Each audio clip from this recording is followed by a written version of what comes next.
Nous voulons t'élever ce soir parce que nul autre ne peut être élevé ce soir si ce n'est toi. Seigneur, c'est avec raison que nous nous présentons devant ta face pour proclamer ta grandeur, pour t'élever, parce qu'il n'y a pas de Dieu comparable à toi. Tu es l'incomparable, tu es l'imbattable, tu es l'insondable, tu es l'invincible, tu es l'inégalable. C'est toi, Seigneur, que nous reconnaissons comme le soleil de la justice. C'est toi que nous appelons la beauté d'Esther. C'est toi, Seigneur, que nous reconnaissons comme étant la force de Samson. Tu es celui qui a dompté la force de lion, le Dieu de Daniel. Que ton nom soit élevé, que ton nom soit magnifié. Tu nous as donné deux mains. Voilà pourquoi nous voulons le mettre ensemble et t'acclamer ce soir. Notre Dieu, notre roi, notre législateur. Alléluia. Alléluia. Alléluia. Gloire au Seigneur. Que le Seigneur nous bénisse abondamment. Je disais que le Seigneur nous bénisse abondamment. Gloire au Seigneur. Merci beaucoup, chorale. Que le Seigneur nous bénisse. Je vais juste garder mon frère au piano. Est-ce qu'avant de t'asseoir, s'il te plaît, avant de t'asseoir, est-ce que tu peux me saluer au moins 3 personnes et dis-leur, je vous aime dans l'amour du Seigneur. Come on. S'il te plaît, dis-leur, je vous aime dans l'amour du Seigneur. Si tu n'as pas salué 3 personnes, ne t'assois pas. Compte bien 3 personnes et dis-leur, je vous aime dans l'amour du Seigneur. Alléluia. Si tu veux mettre un peu d'anglais, tu dis I love you. Oh, ça fait du bien. Oh. Alléluia. Gloire au Seigneur. Alors je vous garde encore debout pour la lecture de la parole. Que ceux qui sont assis, s'il vous plaît, à moins que vraiment ça soit impossible pour toi. Et nous voulons honorer la parole de Dieu. J'aimerais ce soir que nous puissions lire le premier livre de la Bible, Genèse chapitre 22. Nous lisons du 1er jusqu'au 5e verset. Genèse 22, 1 à 5. La Bible déclare, après ces choses, Dieu dit à Abraham, Dieu mit Abraham à l'épreuve et lui dit, Abraham, et il répondit, mais voici. Dieu dit, prends ton fils, ton unique, celui que tu aimes, Isaac, va-t'en au pays de Morija, et là, offre-le en holocauste sur l'une des montagnes que je te dirai. Abraham s'éleva de bon matin, sella son âne et prit avec lui 2 serviteurs et son fils Isaac. Il fondit du bois pour l'holocauste et partit pour aller au lieu que Dieu lui avait dit. Le 3e jour, Abraham levant les yeux et vit le lieu de loin. Et Abraham dit à ses serviteurs, restez ici avec l'âne, moi et le jeune homme, nous irons jusque-là pour adorer. Quelqu'un me dit pour adorer. Encore pour adorer. Et nous reviendrons auprès de vous. Lisons un deuxième texte dans Romains chapitre 12, le verset 1er. Romains 12, verset 1. Romains 12, verset 1. La Bible dit, je vous exhorte donc, frères, par les compassions de Dieu, à offrir vos corps comme un sacrifice vivant, saint, agréable à Dieu, ce qui sera de votre part un culte raisonnable. Parole du Seigneur. Que le Seigneur bénisse sa parole. Si tu as posé ta Bible, tu peux acclamer la parole de Dieu avant que nous puissions la commenter. Alléluia. Gloire à Dieu. Merci de prendre place. Permettez-moi ce soir avant de pouvoir commencer, de dire encore un grand merci à Dieu qui m'a renouvelé le souffle de vie ce matin et qui me permet d'être là.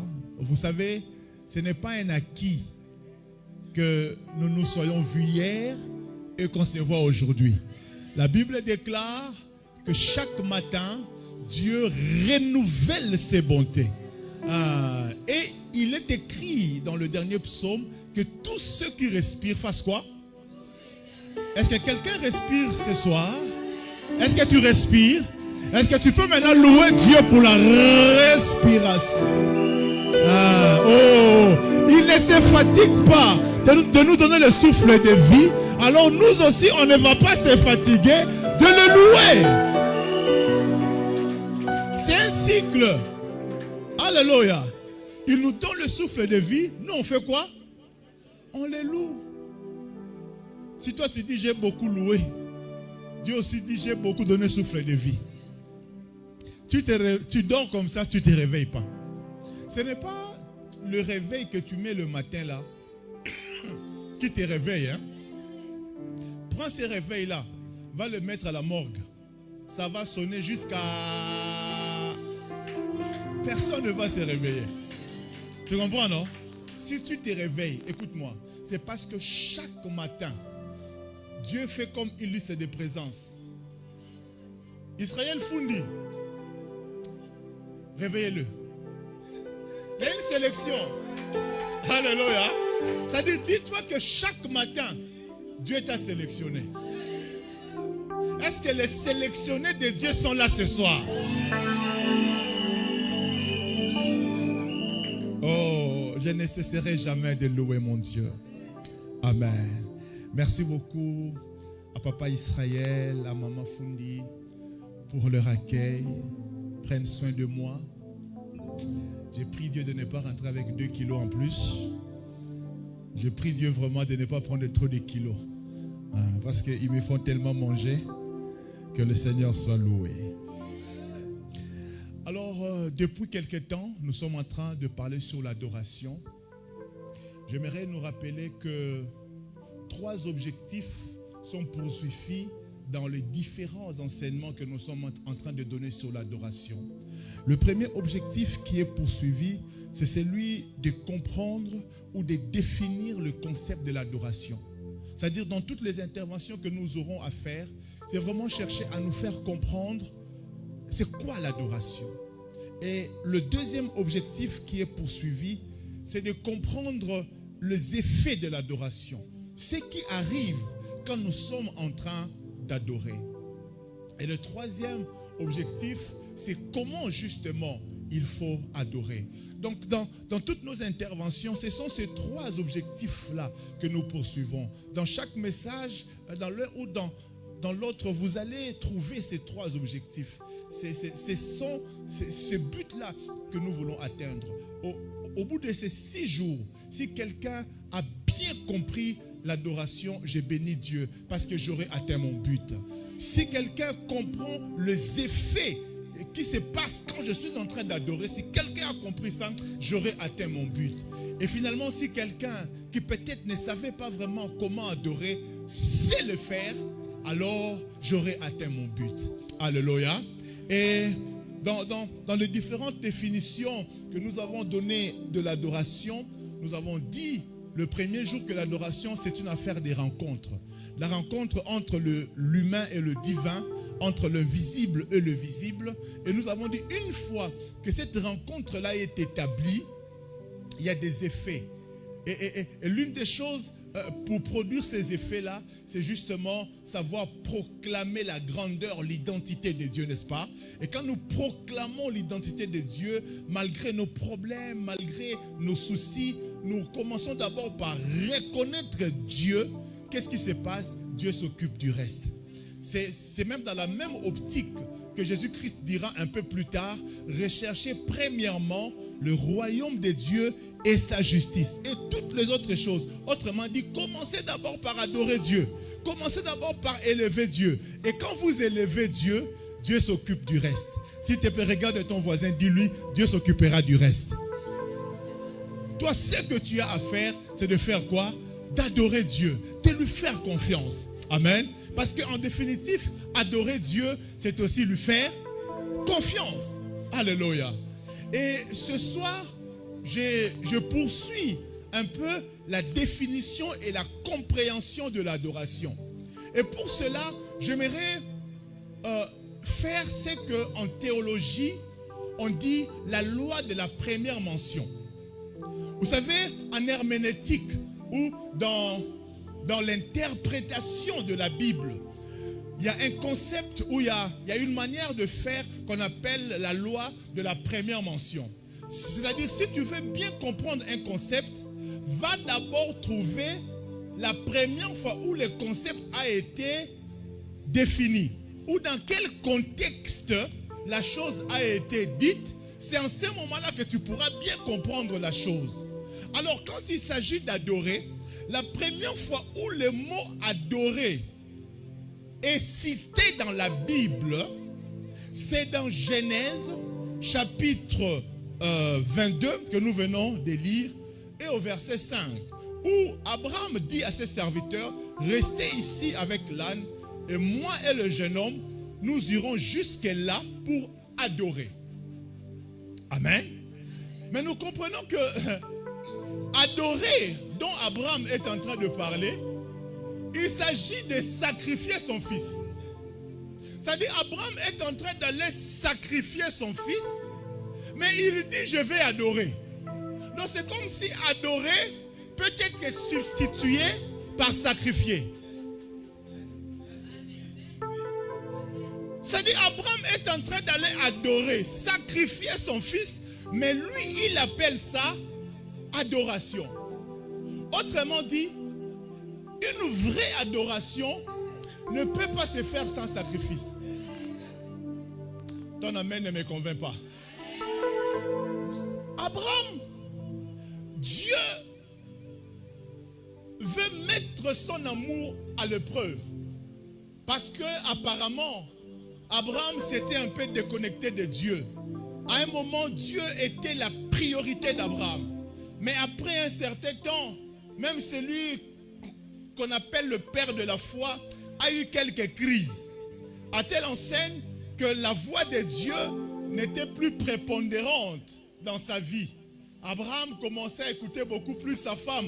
Et quand sa femme lui a même dit, prends seulement notre servante.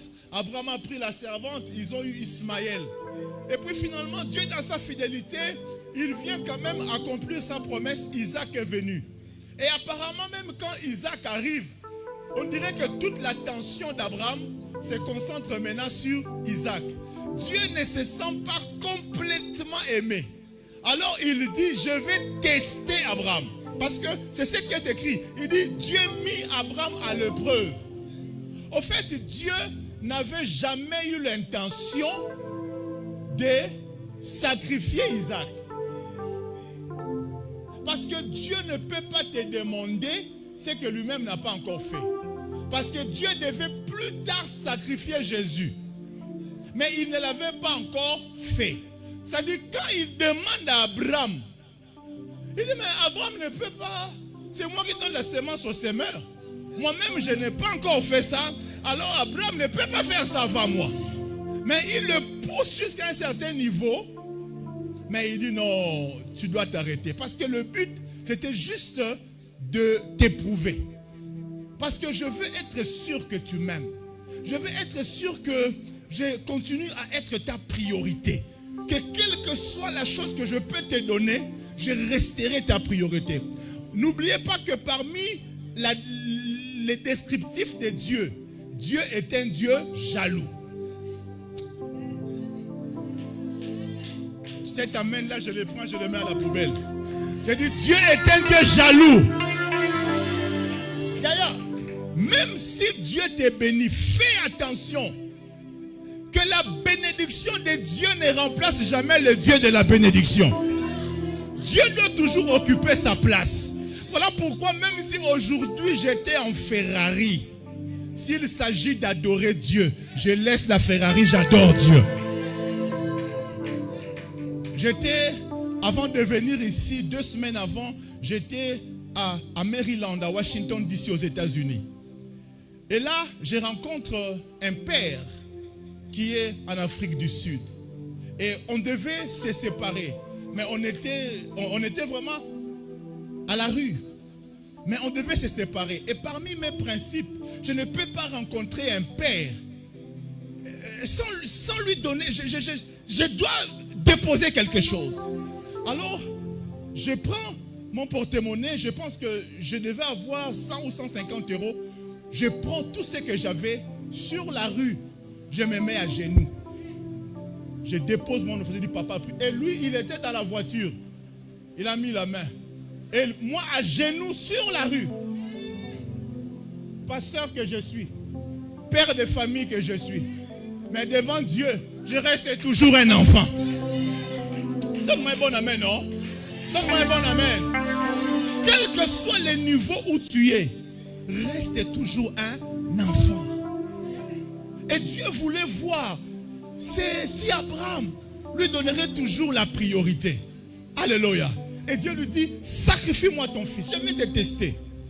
Et Abraham, alors qu'il allait sacrifier son enfant, lui, il appelle ça adoration.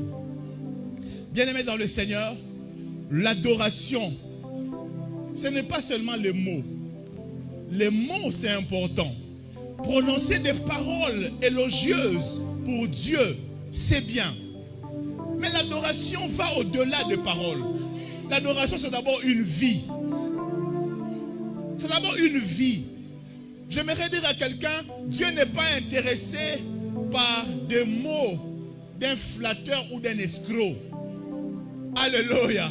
Parce que ce qui est bien avec Dieu, c'est qu'il n'entend pas seulement tes mots, mais il voit aussi l'intention de ton cœur. Un homme, tu peux lui dire de belles paroles, il est séduit. Mais Dieu, au-delà des mots qui sortent de ta bouche, il voit aussi l'intention derrière tes mots.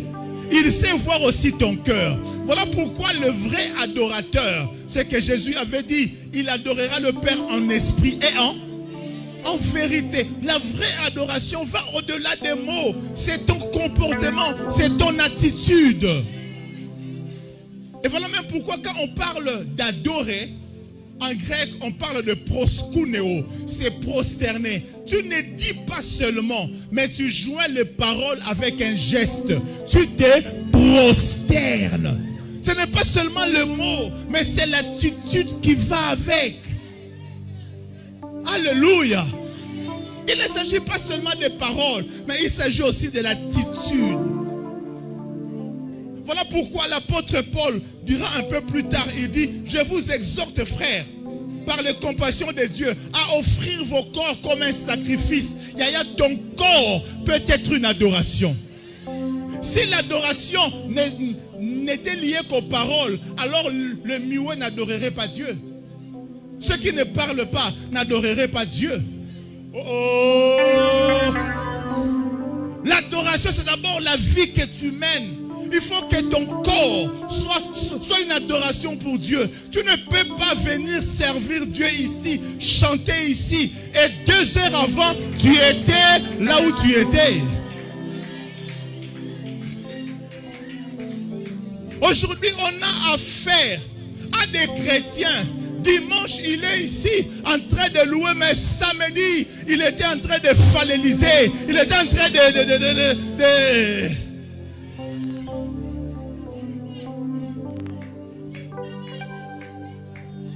Une source ne peut pas sortir l'eau chaude et froide. La même bouche qui adore Dieu, c'est la même bouche qui chante Céline Dion, qui chante Fali, qui chante je ne sais pas qu'est-ce qu'on le fait d'être ici. Non, c'est pas possible. Alléluia. Il faut que tout ton corps d'abord soit une adoration. Ta voix doit être une adoration. Tes mains doivent être une adoration. Tes pieds doivent être une adoration. Est-ce que je parle à quelqu'un? Ce n'est pas seulement les paroles. S'il ne s'agissait que de paroles, de belles mélodies, mais les anges suffiraient. Pourquoi Dieu cherche ton adoration? Ce n'est pas seulement les belles paroles, mais c'est ta vie. C'est ta vie. C'est ta vie.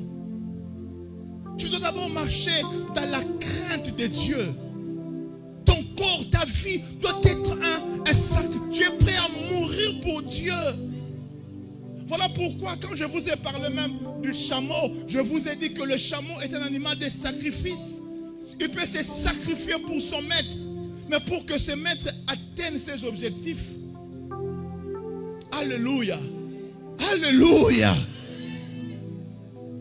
Le sacrifice. Il y a certaines choses dans le monde spirituel. Tu ne l'obtiendras pas si tu ne sais pas te sacrifier. Qu'on ne vous trompe pas. Et puis, permettez-moi de vous le dire. Même le diable, au fait, le diable copie ce que Dieu fait. Mais il tord le sens. Tu ne peux pas aller voir un magicien Nganga sans qu'il te dise dépose d'abord quelque chose. Mais quand nous venons à l'église, nous ne voulons pas entendre parler des sacrifices. Il y a des choses que tu n'obtiendras pas si tu ne sais pas sacrifier. Si tu ne sais pas donner quelque chose. Ton amen m'embête. La vraie adoration est liée au fait de donner quelque chose qui nous fait mal. Même quand Dieu veut agir, veut faire dans nos vies, mais il attend d'abord de voir qu'est-ce que tu as sacrifié. Certaines personnes disent, mais Jésus-Christ a déjà tout fait. Nous, on n'a pas à sacrifier. Ça, c'est pour le salut. Pour le salut de ton âme, tu n'as rien à faire. Jésus-Christ a tout fait. Mais pour les autres domaines de la vie, il y a des choses que tu dois faire. Il y a des choses que tu dois faire. Parce que Jésus est mort, reste à la maison, croise les bras, le travail va venir chez toi. Dieu ne pile pas foutu. Alléluia. Il y a des choses que tu dois faire. Il y a même certains qui prennent des dettes et qui ne veulent plus rembourser. Oh, Jésus a payé toutes mes dettes. Yo! Les dettes des gens, tu dois rembourser, tu dois payer. Il y a certains sacrifices que tu dois faire. Alléluia. Alléluia. Vous savez, Dieu honore même le sacrifice.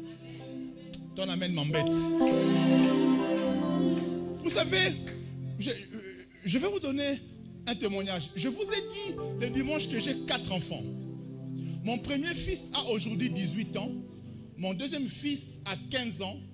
Et mon troisième est né en 2019. Donc ça fait combien? 3 ans, 4 ans. 4 ans maintenant. Vous savez, c'est les mamans qui savent très bien ça. Donc, voyez-vous, 15 ans et 4 ans, ça fait combien de différence? 11 ans. Pendant 11 ans, ma femme n'arrivait plus à concevoir. Elle avait développé ce que le médecin appelle la stérilité secondaire. C'est-à-dire, tout était bloqué. Même ses règles, elle ne les voyait plus. On a cherché. On a fait toutes les gymnastiques. Oh non, avant de faire ça, manger un peu de légumes. On a tout fait. Tous les conseils. Il y a même certains qui disent, non, faites ça les matins, pas trop les soirs. On a tout fait. Toutes les gymnastiques. Mais pendant 11 ans, rien n'arrivait. On a prié, on a prié, on a prié, on a prié sérieusement. Et ce qui est bizarre, c'est quoi? Chaque année, dans mon église, je présente les enfants. J'ai béni les Dieu, j'ai prié pour les femmes. Ils ont des enfants. Mais nous-mêmes, ça ne venait pas. Alléluia. Et puis, finalement, je suis allé faire un travail en Afrique du Sud. Je devais travailler à Cape Town d'abord et puis après aller à Johannesburg. Quand j'arrive à Cape Town, je travaille, je fais des séminaires et on me bénit. Et on me bénit sérieusement. Et puis quand je monte dans l'avion, j'entends le Seigneur me dire, Michel, tout ce qu'on t'a donné là ne touche même pas à $1. Va tout remettre à un homme de Dieu qui est à Johannesburg. J'en ai parlé avec l'apôtre Israël dernièrement. Il dit, va le voir et donne-lui tout ça. Je dis, Seigneur, mais je viens de travailler. Et puis, j'ai laissé femme et enfant. Seigneur, quand même un peu. Il dit, ne touche rien. Bon, et puis Dieu sait, je peux discuter. Mais à la fin, il gagne toujours. Et puis, j'arrive à Johannesburg, je cherche à entrer en contact avec cet homme de Dieu là, c'était compliqué. Parce que généralement, c'est lui qui donne au pasteur. C'est-à-dire, quand tu l'appelles, il sait qu'il cherche à me voir pour me flatter, quoi. Mais j'ai dit non, vieux, je veux te voir. Et puis finalement, bon, il sait, il dit, bon, viens quand même. Et quand on vient, on parle de tout ça, je dis, papa, Dieu m'a mis à cœur de te remettre cette enveloppe. Michel, toi, me donner l'argent? Je dis oui, je veux te donner tout ce que j'ai reçu. Il était étonné. Et je lui donne l'enveloppe, il prie pour moi. Yaya, je rentre à Saint-Étienne, Anangui, Anangon, 2 semaines après. J'ai dit 2 semaines après. Je vois seulement ma femme commencer à devenir un peu bizarre. Et puis, je vois même quand elle commence à marcher, la démarche change un peu. J'ai dit, ça, c'est bizarre. On va faire le test et le médecin dit, mais ta femme est sérieusement enceinte.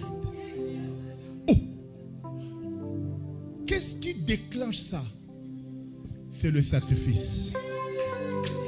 J'ai dit, c'est le sacrifice. Prier, on a prié. Craindre Dieu, on craint Dieu. On honore Dieu. Mais il y a certaines choses qui ne se déclenchent qu'avec le sacrifice. Dieu peut approuver l'adoration des paroles. Dieu peut approuver l'adoration que tu fais là. Mais à un certain niveau, c'est seulement quelque chose qui doit t'écouter. Dans mon ministère, j'ai déjà donné 2 véhicules, presque 9, à des hommes de Dieu.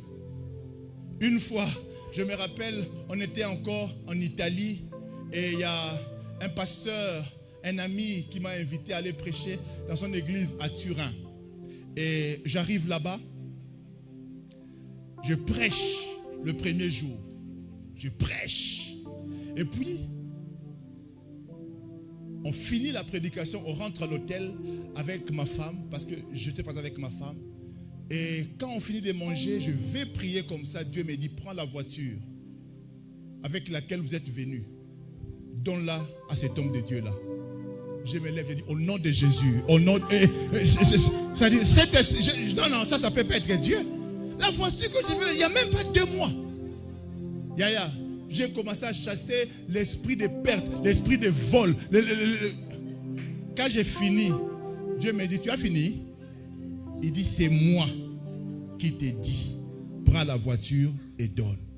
Yaya, j'ai plus dormi. Vous savez, il y a certaines choses que Dieu va te demander. Même le sommeil va partir. Ça, toute la nuit, j'ai combattu avec ça. Et le matin, quand j'arrive à dormir un peu, il fallait déjà s'élever. Et quand on s'élève, il y a ma femme qui me dit, mais allons déjeuner. J'ai dit, j'ai pas faim. C'est pas que je n'avais pas faim. Mais la demande là, travaillait mon cœur. On est parti, on est allé à l'église et j'ai commencé à prêcher. Dès que, dites amen. Quand les gens disent amen, moi j'entends. Prends la voiture, donne. Cara, je prends la voiture, donne. Et puis à la fin, je ne pouvais plus supporter. Je regarde seulement l'apôtre, je dis, apôtre, Dieu me met à cœur de prendre ma voiture et de te la donner. Toute l'église s'élève. Amen. Sauf ma femme. Ma femme est restée calme. Elle dit, mais je rêve ou quoi? On était en plein hiver. L'apôtre est venu chez nous au début de l'hiver. Mais il avait senti déjà. Maintenant, en plein hiver, avec 2 enfants. Je n'avais pas une deuxième voiture. C'était la seule. Je la donne. Aujourd'hui, j'en parle en rien. Mais quand je le faisais, c'était dur. Je l'ai donné. Et 2 mois après, alors qu'on continuait à marcher à pied, Dieu me dit, quitte l'Italie, va en France. J'arrive en France, bien aimé dans le Seigneur. je n'avais pas de papiers français. Mais j'arrive en France, c'est que les autres, ça a pris 7 ans, 10 ans pour avoir des papiers.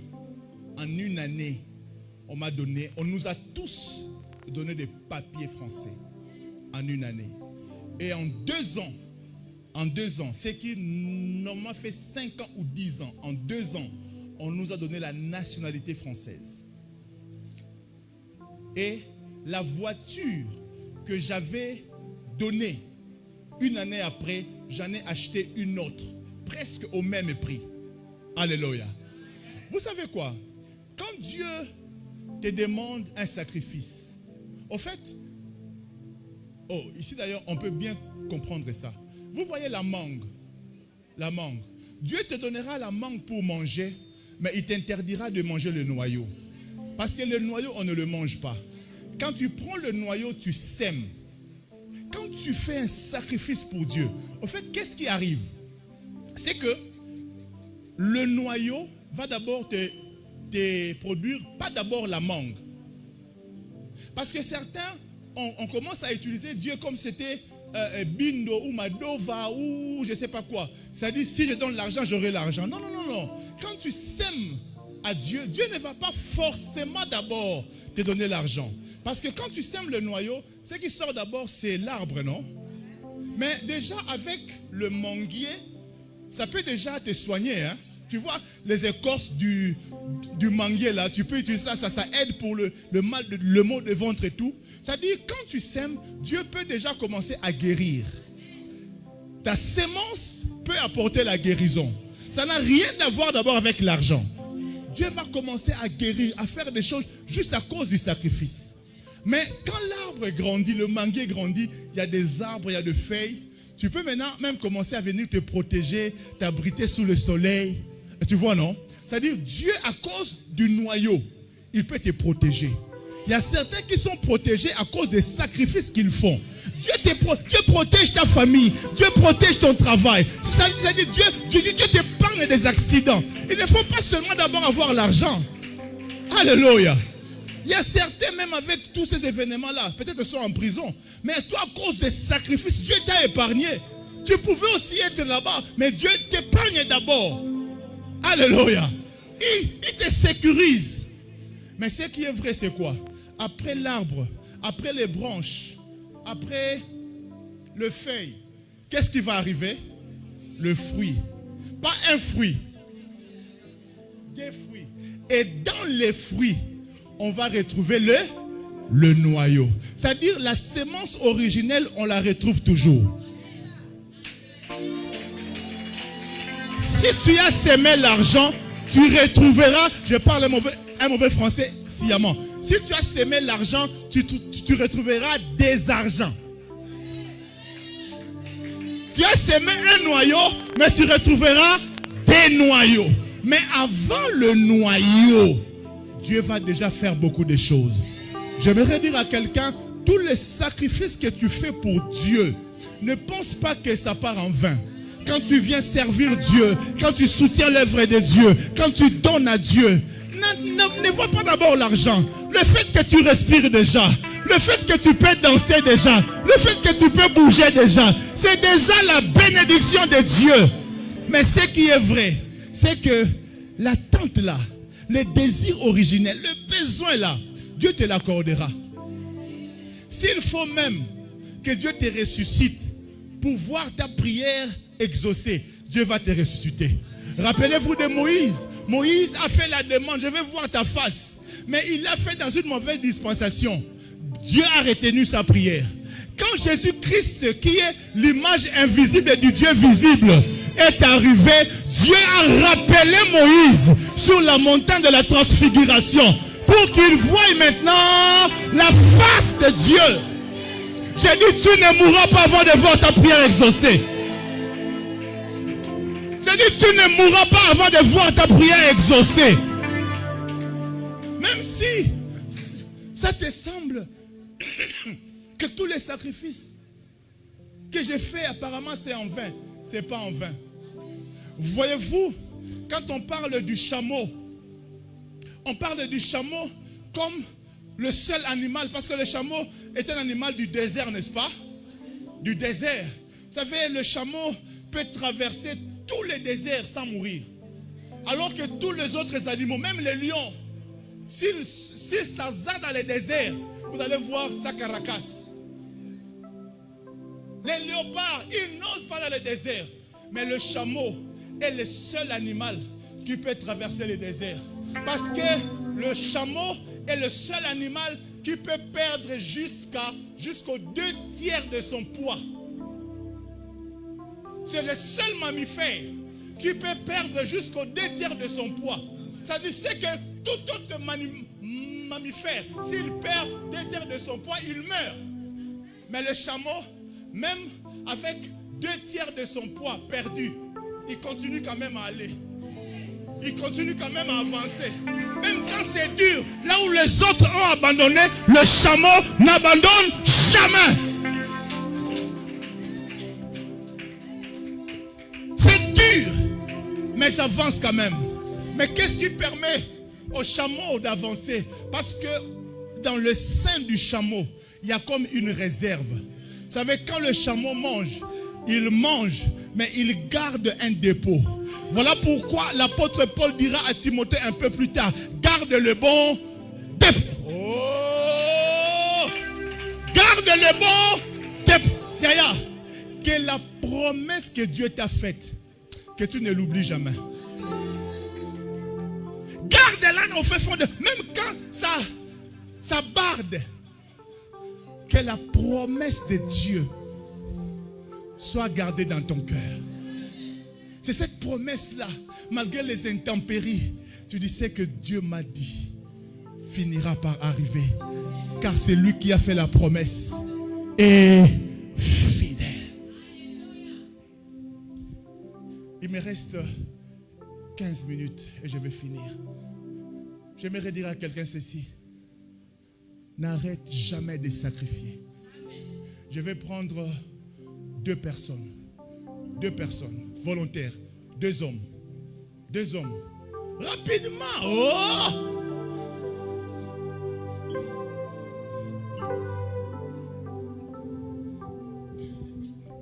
Notre Dieu, nous l'appelons Alpha.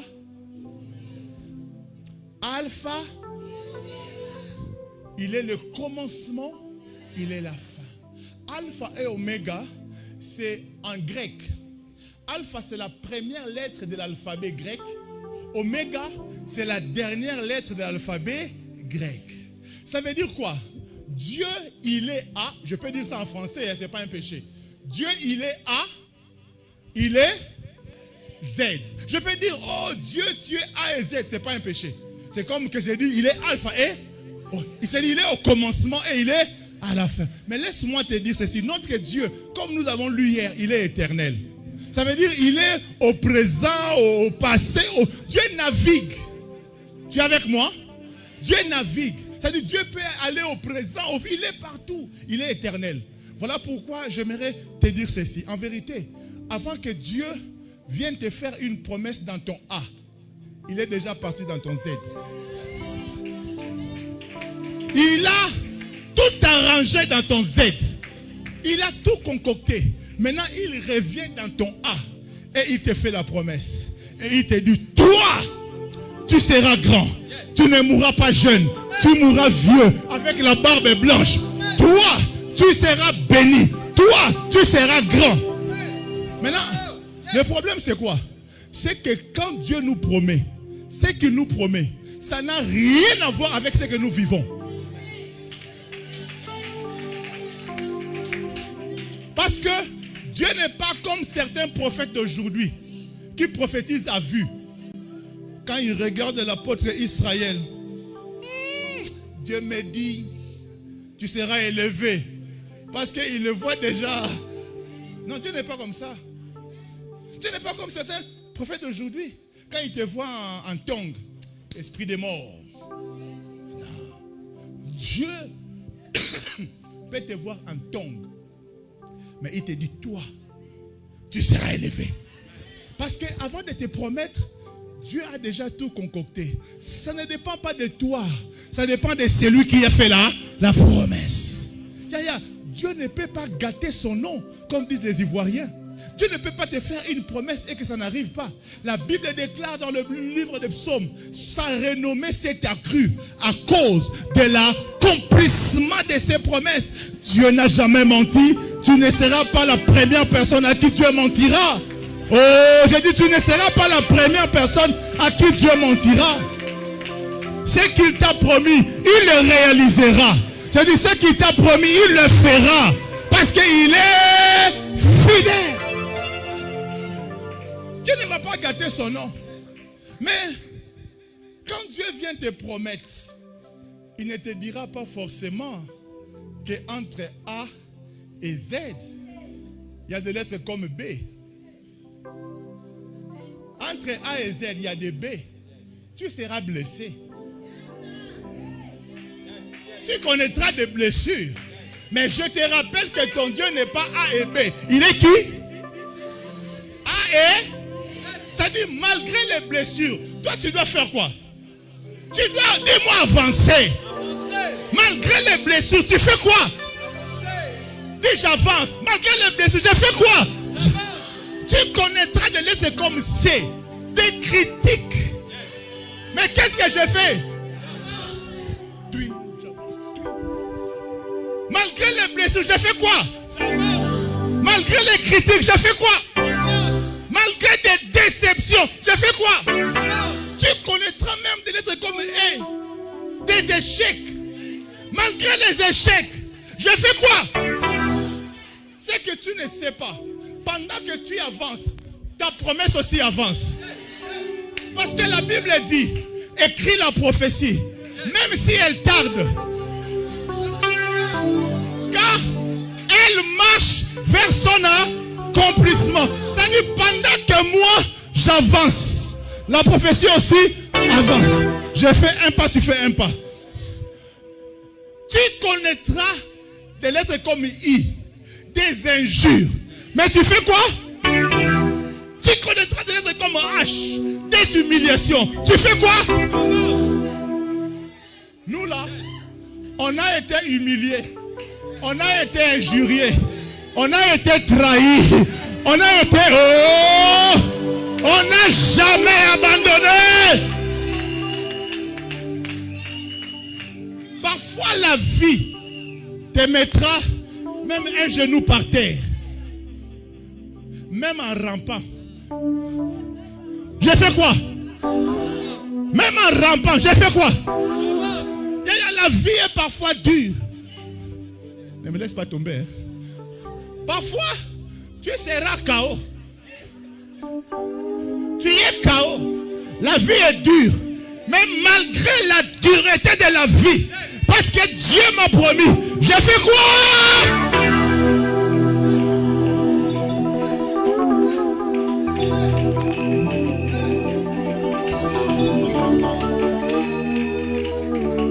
Ceux qui s'attendent à ce que j'abandonne Dieu, je n'abandonnerai jamais.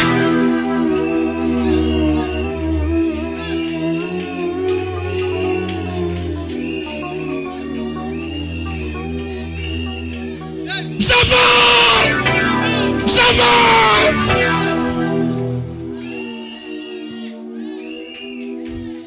Quand tu avances, ta promesse aussi, ce que tu ne sais pas, c'est que ta foi, c'est du carburant que tu donnes à ta promesse. Si tu t'arrêtes, la promesse aussi, sur une montagne, il y a toujours deux versants. Quand Abraham monte avec Isaac, Dieu monte avec un bélier. Si Abraham s'arrête, le bélier aussi s'arrête. Mais si tu arrives sur la montagne, tu verras que ce que Dieu t'avait promis finira. Cette année, je ne sais pas à qui je parle. Je ne sais pas à qui je parle. Je ne sais pas à qui je parle. Mais pour quelqu'un, ton A et ton Z vont s'embrasser en 2023. Je ne sais pas. Oh! J'ai dit ton A et ton Z vont s'embrasser. Quelqu'un va embrasser son mariage. Quelqu'un va embrasser son premier milliard. J'ai dit quelqu'un va embrasser son premier milliard. Quelqu'un va embrasser son mariage. Quelqu'un va embrasser son enfant. Quelqu'un va embrasser sa guérison. J'ai dit tu vas embrasser. J'ai dit tu vas embrasser. J'ai dit tu vas. J'ai dit tu vas embrasser.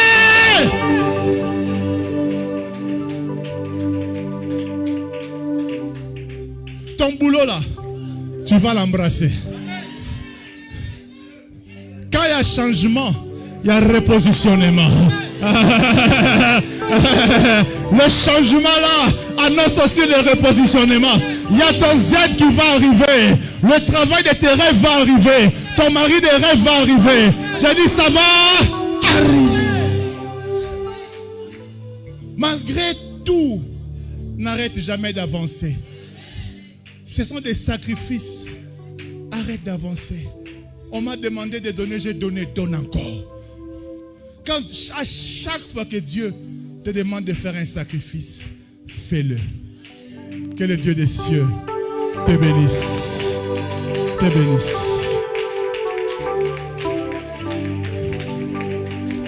Lève-toi juste un instant. Mets ta main en l'air.